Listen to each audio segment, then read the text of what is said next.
Friends, I am Dia. Our today's topic is management by exception. Management by exception propounded by Frederick Winslow Taylor. This is a style of business management. Management by exception क्या है? एक style है business management का, business करने का एक style है। इसको शॉर्ट में MBE भी कहते हैं, ठीक है। इस अकॉर्डिंग टू दिस प्रिंसिपल, इस प्रिंसिपल के अनुसार सभी सुपीरियर को अपने ऑर्गेनाइजेशनल प्लान सेट करने चाहिए, सब सबॉर्डिनेट्स के लिए प्लान सेट कर देने चाहिए और उस प्लान को फुलफ़िल करने के लिए, उस प्लान को अटेंड करने के लिए सबॉर्डिनेट्स को अथॉरिटी डेलीगेट कर देनी चाहिए। उनको उस गोल्स को अचीव करने के लिए अथॉरिटी दे देनी चाहिए कि आप इस अथॉरिटी के अंदर रह के काम कीजिए और अपने गोल्स को अटेंड कीजिए। सुपीरियर को अपने सबॉर्डिनेट्स के काम में इंटरफेयर नहीं करना चाहिए। अगर वो काम अपने प्लान्स के अकॉर्डिंग कर रहे हैं, अपनी दी हुई अथॉरिटी के अंदर कर रहे हैं, तो उनको इंटरफेयर नहीं करना चाहिए। उनको इंटरफेयर सिर्फ एक्सेप्शनल सिचुएशन में ही करनी चाहिए। जब कोई एक्सेप्शनल सिचुएशन अराइज हो तभी उनको इंटरफेयर करना चाहिए, जो कि सबॉर्डिनेट्स के कंट्रोल में ना हो, तभी सुपीरियर को इंटरफेयर करना चाहिए। या एक्चुअल रिजल्ट्स का में कोई डेविएशन हो, मीन्स हमने टारगेट अलग कुछ और बनाया था लेकिन एक्चुअल में हमें कुछ और मिला है, मीन्स थोड़ा कम अचीव हुआ है, तो ही इंटरफेयर करना चाहिए।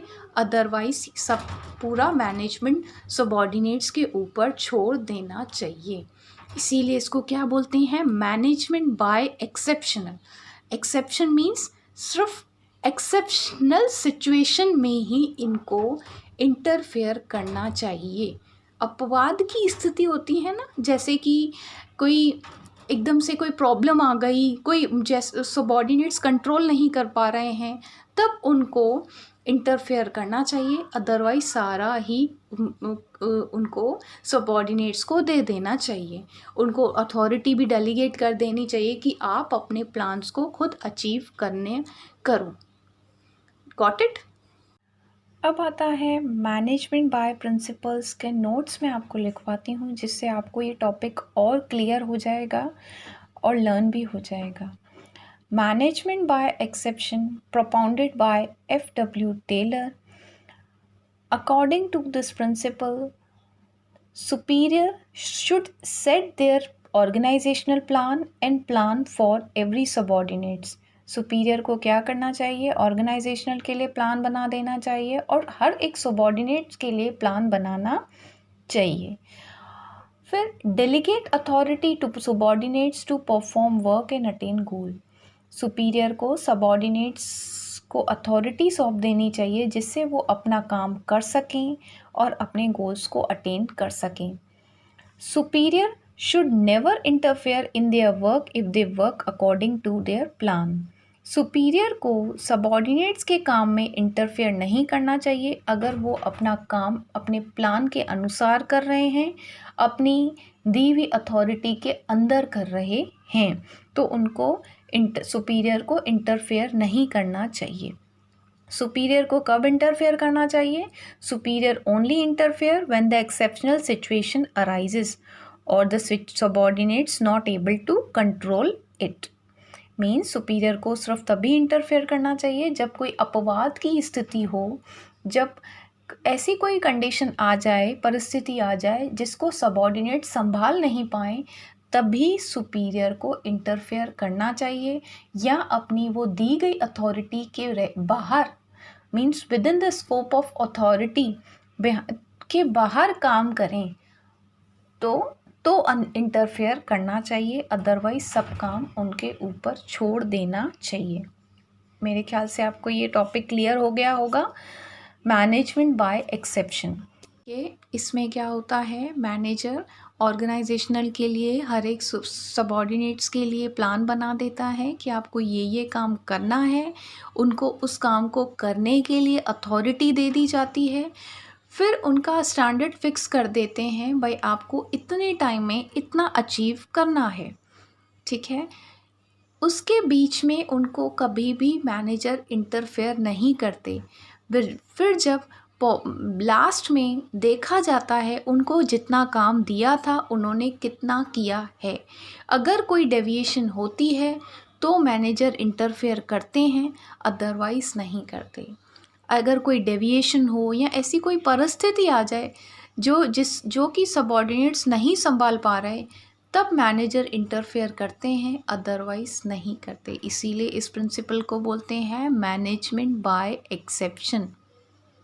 एडवांटेजेस क्या हैं, क्या फ़ायदे हैं इस प्रिंसिपल के? मेन तो इसका फ़ायदा ये है, it save time and efforts because manager only interfere in exceptional situation. Means इससे मैनेजर का टाइम बचता है, एफर्ट्स बचते हैं, क्योंकि उसको सिर्फ एक्सेप्शनल सिचुएशन में ही इंटरफेयर करना पड़ रहा है। फिर क्या होगा, दूसरा पॉइंट, सुपीरियर्स ज़्यादा अटेंशन पे करेगा एक्सेप्शनल मैटर्स पे। दूसरे मैटर को उसको ध्यान नहीं देना है, सिर्फ वो ऐसी कोई परिस्थिति आ जाएगी उनके ऊपर ही फोकस करना होता है। इससे ये क्या है, अब manager it focus on standard which are set by management. वो फोकस किस पे करेगा, स्टैंडर्ड फिक्स करने में करेगा। भाई किसको कितना स्टैंडर्ड फिक्स करना है, उस पे ही फोकस करेगा।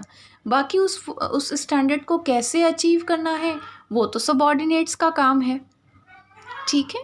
इसके डिसएडवांटेजेस क्या है, इसके लिए मैनेजमेंट एक्सेप्शन के लिए स्टैंडर्ड होना ज़रूरी है, क्लियर स्टैंडर्ड होना ज़रूरी है। जो कि हम फिक्स करते हैं अपने सबऑर्डिनेट्स के लिए, वो क्लियर होना चाहिए, वो उसमें कोई कन्फ्यूजन नहीं होना चाहिए। वो अच्छे से क्लियर होगा, सेट होगा, तभी सबऑर्डिनेट्स उसके ऊपर काम कर पाएंगे। तो ये एक डिफ़िकल्ट काम है, एक स्टैंडर्ड फिक्स करना। ये एक मैनेजमेंट बाय एक्सेप्शन का डिसएडवांटेजेस है, मींस स्टैंडर्ड फिक्स करना, जो कि एक डिफ़िकल्ट काम है। इसमें रिपोर्टिंग सिस्टम बहुत होता है, क्लियर रिपोर्ट सिस्टम, उनकी परफॉर्मेंस देखी जाती है, क्या किया, कितना अचीव किया, जो कि डिलीवर की जाती है सुपीरियर को। तो इसमें रिपोर्टिंग सिस्टम होना बहुत ज़रूरी है, क्लियर रिपोर्टिंग सिस्टम, कि उनको देखना होता है कि हमारी ज़रूरत है इंटरफेयर करने की या नहीं। वो रिपोर्ट के अनुसार ही इंटरफेयर करते हैं ये। और नेक्स्ट है, थर्ड पॉइंट है मेजर करना। एक्चुअल परफॉर्मेंस को स्टैंडर्ड परफॉर्मेंस से मेजर करना भी एक डिफ़िकल्ट काम है, इसीलिए ये भी एक डिसएडवांटेज है।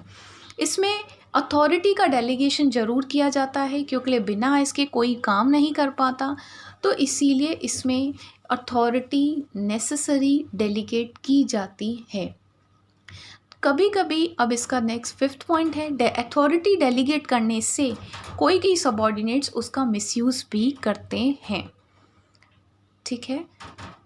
अब आपको ये कॉन्सेप्ट क्लियर हो गया होगा, मैनेजमेंट बाय एक्सेप्शन।